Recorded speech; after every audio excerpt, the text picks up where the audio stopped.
यीशु के शब्दों में नींव वास्तव में परमेश्वर का वचन है। मैं ऐसा क्यों कह रहा हूं?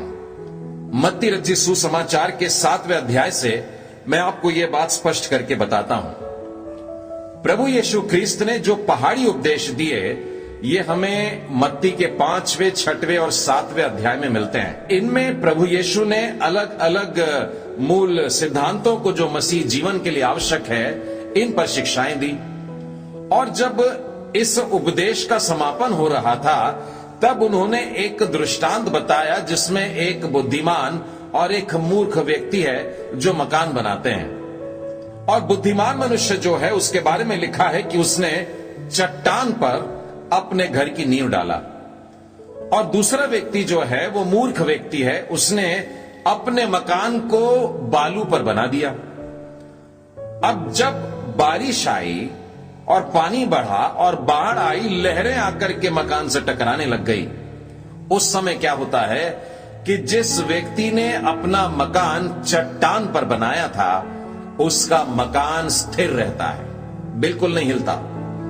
परंतु जो मकान बालू पर बना, जो मूर्ख व्यक्ति ने बनाया, उसके लिए लिखा है कि जब मेघ बरसा और बाढ़ें आई और आंधियां चली और उसके घर से टकराई, तब वह गिर करके सत्यानाश हो गया। ये दो मकान हमारे जीवन को दिखाते हैं, हमारे मसीह जीवन को हमने कैसे बनाया है। और जो नींव है, वो चट्टान है जिस पर यह मकान बनता है। और प्रभु यीशु ने, देखिए 24वें वचन में कितने स्पष्ट कहा, जो कोई मेरी ये बातें सुनकर उन्हें मानता है, वह उस बुद्धिमान मनुष्य के समान है जिसने अपना घर चट्टान पर बनाया। वैसे ही वो ये भी कहते हैं कि जो कोई मेरी ये बातें सुनता है और उन पर नहीं चलता, मेरी बातें सुनता है परंतु उन पर नहीं चलता, वह उस निर्बुद्धि मनुष्य के समान है जिसने अपना घर बालू पर बनाया। मेरे मित्रों, मैं आपसे यही आग्रह करता हूं कि आप अपने आप को परमेश्वर के वचन की बातों पर पूरी रीति से स्थिर करें। एक और बड़ी रोचक बात इन पहाड़ी उपदेशों में मैं पाता हूं कि प्रभु यीशु जब जब इन शिक्षाओं को बता रहे हैं, सिखा रहे हैं, तब तब यह सिखाने के पहले कि कैसे करना चाहिए, उन्होंने सबको यह सिखाया कि यह बातें कैसे न करें। मत्ती रचित सुसमाचार के 6वें अध्याय के 2 वचन में वो कहते हैं, इसीलिए जब तू दान करे तो अपने आगे विरोधी मत बनवाना। उसी तरह से आगे 6वें अध्याय के 5 वचन में कह रहे हैं, जब तू प्रार्थना करे तो कपटियों के समान मत होना जो दिखाने के लिए प्रार्थना करते हैं। वैसे ही 7वें वचन में लिखा है, जब तू प्रार्थना करे तो अन्य जातियों की मानिंद बहुत सारा बोलना। और इसी तरह से 6वें अध्याय के 16वें वचन में लिखा है, जब तुम उपवास करो तो कपटियों के समान तुम्हारे मुंह पर उदासी न छाई रहे। तो प्रभु यीशु पहले बता रहे हैं कि इन बातों को सीखने से पहले हमने जो पहले ही गलत बातें अपने मन में डाल ली हैं, उन बातों को निकाल करके दूर करना होगा। एक और बात जो यहां पर मैं पाता हूं कि इन तीनों बातों में, यानी कि दान कैसे ना करें, प्रार्थना कैसे नहीं करना चाहिए और उपवास कैसे नहीं करना चाहिए, उसमें भी सबसे पहले आता है प्रभु यीशु ने यह सिखाया कि दान कैसे न करें। इन तीनों बातों में प्रभु यीशु ने दान कैसे न करें, इसको पहले बताया है। एक बात और गौर करने लायक है कि प्रभु यीशु इन्हें दान करने को नहीं सिखा रहे हैं। दान ये पहले से ही कर रहे थे, परंतु उनके दान करने में वो सुधार लाने का प्रयत्न करते हैं। प्रियो, यह विषय बेहद महत्वपूर्ण है और इसीलिए हम इस बात पर मनन करने जा रहे हैं। मुझे बड़ा आनंद होता है कि इन दिनों में मसीह समाज में अर्पण करने को या भेंट चढ़ाने को लेकर के एक बड़ी बेदारी आई है। मुझे याद आता है मेरे बाल्यकाल के दिन, जब मैं देखता था कि छोटे छोटे बच्चे एक घर से दूसरे घर में भाग रहे हैं, दौड़ रहे हैं। रविवार की सुबह है, 8:30-9 बजे चर्च जाना है और उसके 1 घंटा पहले ये भागा दौड़ी हो रही है। और जानते हो किस लिए? वे आस पड़ोस के घरों में जा करके चिल्लर मांगा करते थे, सिक्के मांगा करते थे और अपनी जेब में डाल करके वो खन खन वो चर्च में आते थे। परमेश्वर की स्तुति हो कि ये परिस्थिति आजकल बदल गई है और लोग खुल करके और दिल से परमेश्वर के भवन में लेकर के आते हैं। लेकिन एक बात यहां पर बहुत स्पष्ट करना चाहता हूं कि जब बारिश होती है तब अच्छे दानों के साथ साथ, गेहूं के दानों के पौधे के साथ साथ कुछ जंगली बीज भी होते हैं जो बढ़ जाते हैं। कहने का तात्पर्य यह है कि गलत शिक्षाएं भी छुटपन से ही जड़ पकड़ने लगती हैं और इसीलिए बेहद सावधान रहने की आवश्यकता है। यदि हमारा दान करना सही नहीं होता है, सही तरीके से नहीं होता है, यदि वो परमेश्वर के आगे ग्रहण योग्य नहीं होता है, तो हमें दोहरा नुकसान उठाना पड़ता है। दो तरीके से हमारा नुकसान होता है। पहला तो ये कि यहां पर हम अपना पैसा खो देते हैं और दूसरा वहां हम अपना इनाम खो देते हैं। हाउ नॉट टू गिव, दान कैसे न करें, इस विषय पर भी हम 10 पाठ सीखने वाले हैं और उनमें से आज पहला पाठ सीखेंगे। हाउ नॉट टू गिव, दान कैसे न करें। Lesson number 1, do not separate life from giving, जीवन को देने से अलग न करें। मैं फिर दोहराता हूं, do not separate life from giving, जीवन को देने से अलग न करें। प्रियो, इसीलिए कि सेवकों और सेवकाइयों में ज्यादा से ज्यादा पैसा उगाने की उत्सुकता होती है। वे लोग चाहते हैं कि अधिक से अधिक लोग दान करें। इस कारण से एक बुराई भीतर घुस आई है और वो ये है कि दानकर्ताओं को, लोगों को, प्रजा को, कलीसिया को इस बात की चेतावनी नहीं दी जा रही है कि हमें पवित्र जीवन जीना है। वे लोग ऐसा इसलिए करते हैं क्योंकि यदि दानकर्ताओं को नाराज कर दिया, निराश कर दिया, डांट दिया, सुधार दिया और वो लोग अगर गुस्सा हो जाएंगे तो दान आना बंद हो जाएगा। इसलिए प्रचारकों ने, उपदेशकों ने बड़ी संभल करके अपनी तैयारी की है कि दानकर्ताओं को दुख नहीं पहुंचना चाहिए। लेकिन मैं यदि प्रभु यीशु ख्रीस्त के संदेशों को सुनता हूं तो मैं यह पाता हूं कि ऐसे विषयों पर बोलते समय भी, दान के विषय में भी बोलते समय भी, वे कभी भी दुविधा में नहीं थे कि मैं किसी को दुख दे रहा हूं। धनवानों के बीच में खड़े रहकर के भी उन्होंने इस प्रकार की शिक्षाएं दी। उन्होंने एक बार कहा था कि एक सुई के नाके में से निकल जाएगा, बड़ी सहज बात है, लेकिन एक धनवान का परमेश्वर के राज्य में प्रवेश करना बहुत कठिन है। आप अंदाज लगाइए कि धनवान लोग जो उस भीड़ में थे या धन के प्रेमी जो उस भीड़ में थे, उनके ऊपर उस समय क्या बीती होगी।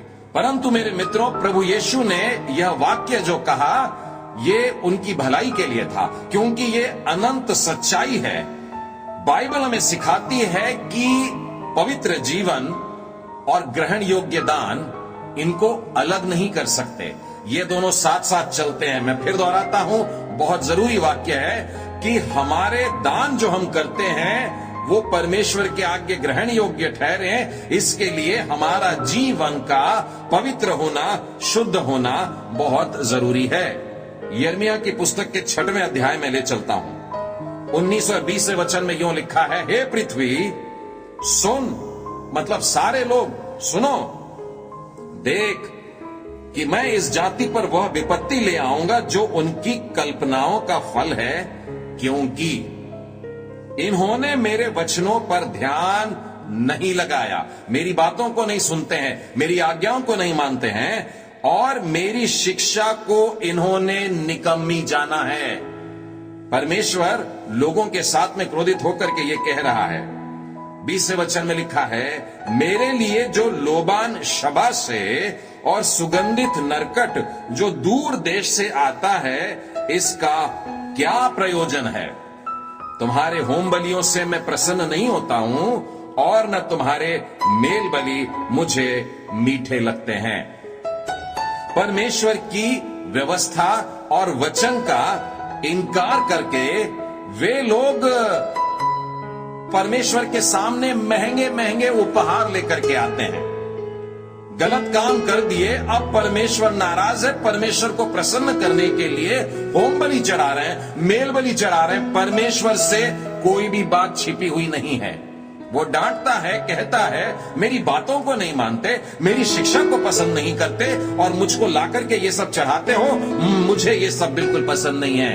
प्रभु यीशु ने स्पष्ट कहा, तुम्हारे होम बलियों से मैं प्रसन्न नहीं होता और ना ही तुम्हारे इन मेल बलियों के द्वारा मुझको कोई मिठास मिलती है। यहाँ पर स्पष्ट लिखा है, जो लोबान शबाश से, ये वहीं की आस पड़ोस के पत्थरों का निकाला हुआ, वहीं के देश का लोबान नहीं, परंतु शेबा देश से लाया हुआ, बड़े दूर देश से लाया हुआ। और उसी तरह से जो नरकट भी है वो वहीं के देश के नहीं है, लिखा है दूर देश के हैं, फॉरेन के हैं, बाहर से लाए हैं, बड़े दूर से लाए हैं, परमेश्वर को चढ़ाने को लाए हैं, उसे प्रसन्न करने को लाए हैं। लेकिन इसके बावजूद परमेश्वर कहता है, तुम्हारे ये बहुमूल्य इनाम, ये उपहार, ये भेंट, ये मेरे किसी काम की नहीं है, मैं इनको ग्रहण नहीं करता। परमेश्वर यहां पर यूं कहना चाह रहा है प्रियो, कि पर यदि तुम मेरी आज्ञाओं को नहीं मानते हो तो मैं तुम्हारे दान को ग्रहण नहीं करता हूं। तुम्हारे दान चाहे बहुमूल्य ही क्यों ना हो, वे मुझे आकर्षित नहीं करते हैं। क्यों? क्योंकि आज का पाठ हमें यही सिखा रहा है मेरे मित्रों, कि हमें दान कैसे नहीं करना है, हमारे जीवन की ओर हमें ध्यान देना है और हमारे जीवन को और देने को अलग नहीं करना है। अपने जीवन को शुद्ध और पवित्र रखना जरूरी है ताकि हम उत्तम दान परमेश्वर के आगे कर सके। जो वचन को मानने से इनकार करता है, जो बाइबल को मानने से इनकार करता है, स्वर्ग का परमेश्वर उसके दान, उसके उपहारों का भी इनकार करता है। यह बात हम सब में पाई जाती है कि जब जब हम कोई गलत काम करते हैं, कोई पाप कर देते हैं, तब परमेश्वर को प्रसन्न करने के लिए, अपने गलती पर पर्दा डालने के लिए कुछ अच्छे अच्छे उपहार लेकर के प्रभु के सामने खड़े हो जाते हैं। मैं आपको एक उदाहरण देना चाहूंगा, पुराने नियम में पहला शमूएल और उसके 15वें अध्याय में। जी हां, मैं राजा शाऊल के बारे में आपसे बात करूंगा। परमेश्वर ने एक आज्ञा दिया था, वो अमालेकियों से युद्ध करने के लिए शाऊल को भेजता है। तो क्या कहता है, हे शाऊल, अब तू जाकर के अमालेकियों को मार और जो कुछ उनका है उसे बिना कोमलता किए नष्ट कर। क्या पुरुष, क्या स्त्री, क्या बच्चा, क्या दूध पीता, क्या गाय बैल, क्या भेड़ बकरी, क्या ऊंट, क्या गधा, सबको मार डाल। अमालेकियों को पूरी तरह से सत्यानाश कर देने की आज्ञा मिलती है। परंतु 9वें वचन में हम यह पाते हैं कि शाऊल राजा और उसकी प्रजा के लोग परमेश्वर की इस आज्ञा का उल्लंघन करते हैं। शाऊल और उसकी प्रजा के लोग अगाग पर और अच्छे से अच्छी भेड़ बकरियां, गाय बैल, मोटे मोटे पशु और मेमने और जो कुछ अच्छा था उन पर शाऊल और उसकी प्रजा ने कोमलता की और उन्हें नष्ट करना न चाहा, परंतु जो कुछ तुच्छ था, जो कुछ निकम्मा था, उसका उन्होंने सत्यानाश कर दिया। बुरी बुरी चीजें, कमजोर और बीमार जानवरों को मार डाला, लेकिन जो अच्छे अच्छे थे वो अपने लिए रख लिया। परमेश्वर की आज्ञा का उल्लंघन किया और जब पकड़े गए तो बहानेबाजी करने लगे। 15वें अध्याय के 21वें वचन में लिखा है, शाऊल अब शमूएल के सामने खड़ा है। एक राजा प्रभु के नबी के सामने खड़ा है और नबी ने परमेश्वर की आज्ञा दिला करके स्मरण किया। तो शाऊल राजा कहता है, नहीं नहीं, मैं तो परमेश्वर की आज्ञा का पालन कर रहा था, ये तो मेरे लोग थे। देखिए क्या कहता है, प्रजा के लोग लूट में से भेड़ बकरियां, गाय बैल अर्थात नष्ट होने की उत्तम उत्तम वस्तुओं को गिलगाल में तेरे परमेश्वर यहोवा के लिए बलि चढ़ाने को लेकर के आए हैं। जब अपनी अवज्ञाकारिता पकड़ी गई तो ये कह रहे नहीं नहीं नहीं नहीं, ये तो हम परमेश्वर को चढ़ाने के लिए लेकर के आए हैं। लेकिन इसके बाद में नबी शमूएल जिन शब्दों में राजा को डांटता है, यही शब्द मेरे और आपके लिए आज के जीवन के लिए बेहद जरूरी है। 22वां वचन, शमूएल ने कहा, क्या यहोवा होम बलियों से और मेल बलियों से इतना प्रसन्न होता है जितना कि अपनी बात के माने जाने से? सुन, मानना तो बलि चढ़ाने से और कान लगाना मेढ़ों की चर्बी से उत्तम है। दान अर्पण करना अच्छी बात हो सकती है, लेकिन वो बहुत बाद में आता है। पहले हमारा जीवन कैसा है, हमारे जीवन को भी ग्रहण योग्य होना चाहिए, हमारा जीवन शुद्ध और पवित्र होना चाहिए। हम जीवन को देने से अलग नहीं कर सकते हैं। हमें परमेश्वर के सम्मुख सुगंधित बलिदान चढ़ाना है। कैसा बलिदान? हम प्रभु यीशु मसीह के जीवन से सीख सकते हैं। इफिसियों के पत्र और उसके 5वें अध्याय के आरंभ के वचनों में से बताता हूं, प्रिय बालकों के समान परमेश्वर का अनुकरण करो और प्रेम में चलो, जैसे मसीह ने तुमसे प्रेम किया और हमारे लिए अपने आप को सुखदायक सुगंध के लिए परमेश्वर के आगे भेंट करके बलिदान कर दिया। अपने आप को प्रभु यीशु ने स्वयं को एक सुखदायक बलिदान के रूप में चढ़ा दिया ताकि हम सब बचाए जाएं। तीसरे वाले वचन में लिखा है, जैसा पवित्र लोगों के योग्य है वैसा तुम में व्यभिचार और किसी प्रकार के अशुद्ध काम या लोभ की चर्चा तक ना हो। सारी अशुद्ध करने वाली बातों को छोड़ना होगा। हमारे जीवन से ये सारी बातों को जब हम निकाल देंगे, तब हमारा जीवन वास्तव में एक सुखदायक सुगंध की मानिंग होगा, जो परमेश्वर के सामने बलिदान चढ़ाने के योग्य बन पाएगा। प्रियो, पवित्र जीवन ही वास्तव में एक सुगंधित बलिदान है और अपवित्र जीवन जो होता है वो घृणा का कारण होता है। यहां पर प्रचारकों के लिए एक बड़ा आह्वान है। साथ में खोलिएगा 2 कुरिन्थी और उसका 12वां अध्याय और उसका 14वां वचन। देखो, मैं तीसरी बार तुम्हारे पास आने को तैयार हूं और मैं तुम पर कोई भार न रखूंगा। पौलुस प्रेरित इस प्रकार से कह रहे हैं, क्योंकि मैं तुम्हारी संपत्ति नहीं वरन तुम ही को चाहता हूं। तुम्हारे से कुछ मांगने नहीं आ रहा, मुझे कोई धन दौलत नहीं चाहिए, मुझे तो तुम चाहिए। मैं तुम्हारे पास में कुछ इकट्ठा करने के लिए नहीं आ रहा हूं। मैं चाहता हूं कि तुम अपने आप को प्रभु के सामने दान अर्पण कर दो।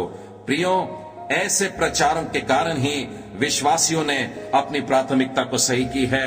मैं एक और वचन आपको उसी पत्री में से 2 कुरिन्थी और उसके 8वें अध्याय में से बताना चाहता हूं। यहां पर 5वें वचन में यूं लिखा है, और जैसे हमने आशा की थी वैसी ही नहीं, वरन उन्होंने प्रभु को फिर परमेश्वर की इच्छा से हमको भी अपने आप को दे दिया। सबसे पहले उन्होंने अपने आप को परमेश्वर को दे दिया है और बाद में फिर हमें भी दे दिया है। उनकी प्राथमिकता देखिए कि जब वो दान दे रहे हैं, अर्पण कर रहे हैं, प्रभु को चढ़ाते हैं, परमेश्वर के सामने पहले जाते हैं और फिर वे प्रभु के सेवकों को भी प्रदान कर रहे हैं। और यही क्रम हमें भी अपने जीवन में आज याद रखना है। केवल इच्छा में आकर के दान न कर दें, केवल भाव विभोर होकर के दान नहीं कर देने का है, परंतु सोच समझ करके दान करना है। याद करिए, आप जब प्रभु की बियारी में शामिल होते हैं, प्रभु भोज में जब आप शरीक होना चाहते हैं, तो हम बड़ी तैयारी के साथ में जाते हैं। हम अपने आप को जांचते हैं, हमारा आत्म परीक्षण करते हैं। मैं चाहूंगा प्रियो, जब जब हम दान करें तब भी हमें आत्म परीक्षण करने की आवश्यकता है। परमेश्वर को भेंट चढ़ाने से पहले हमारा आत्म परीक्षण होना बेहद जरूरी है। पुराने नियम की पुस्तक में चलिए, मलाकी की पुस्तक और उसका 3रा अध्याय और 3रे वचन में देखिए प्रभु क्या कहता है। जांचना बेहद जरूरी है, शुद्ध करना बहुत जरूरी है। वह रूपे का ताने वाला और शुद्ध करने वाला बनेगा और लेवियों को शुद्ध करेगा और उनको सोने रूपे के समान निर्मल करेगा, तब वे यहोवा की भेंट धर्म से चढ़ाएंगे। पहले नहीं चढ़ा सकते, पहले शुद्ध होना जरूरी है, उसके बाद ही भेंट चढ़ा सकते हैं, तभी वो भेंट ग्रहण की जाएगी। एक और बहुत ही महत्वपूर्ण बात आप लोगों से कहना चाहता हूं, केवल परमेश्वर के साथ में ही हमारा संबंध सही हो ऐसा नहीं है, परंतु मनुष्यों के साथ में भी हम लोगों का मेल मिलाप होना चाहिए, सही संबंध होना चाहिए। मत्ती रचित सुसमाचार और उसके 5वें अध्याय के 23वें वचन में मैं इस प्रकार से पाता हूं, यदि तू अपनी भेंट वेदी पर लाए और वहां पर तुझको स्मरण आता है कि तेरे भाई के मन में तेरे लिए कुछ विरोध है, आपने कुछ तो भी दुख का काम किया है, आपके भाई को तकलीफ में डाल दिया, वो उदास है, वो रोता है आपके कारण, तो बाइबल क्या कहती है? वो कह रही है अपनी भेंट वेदी के सामने वहीं छोड़ दे। अभी भेंट मत चढ़ा, परमेश्वर को अपना अर्पण मत कर, वहीं रख। पहले जा और पहले जा करके अपने भाई से मेल मिलाप कर ले और फिर उसके बाद में आकर के अपनी भेंट चढ़ाना, तब वो ग्रहण योग्य होगी। अब मेरे मित्रों प्रश्न ये उठता है, मान लो दुख देने वाला मैं नहीं परंतु मेरा भाई है, ऐसे समय में क्या करना? पहली जो परिस्थिति थी वो ये थी कि मैंने गलत काम किया और भाई को दुख दिया, लेकिन अगर मेरे भाई ने मेरे को दुख दिया है तो फिर क्या मेरी भेंट ग्रहण की जाएगी? नहीं।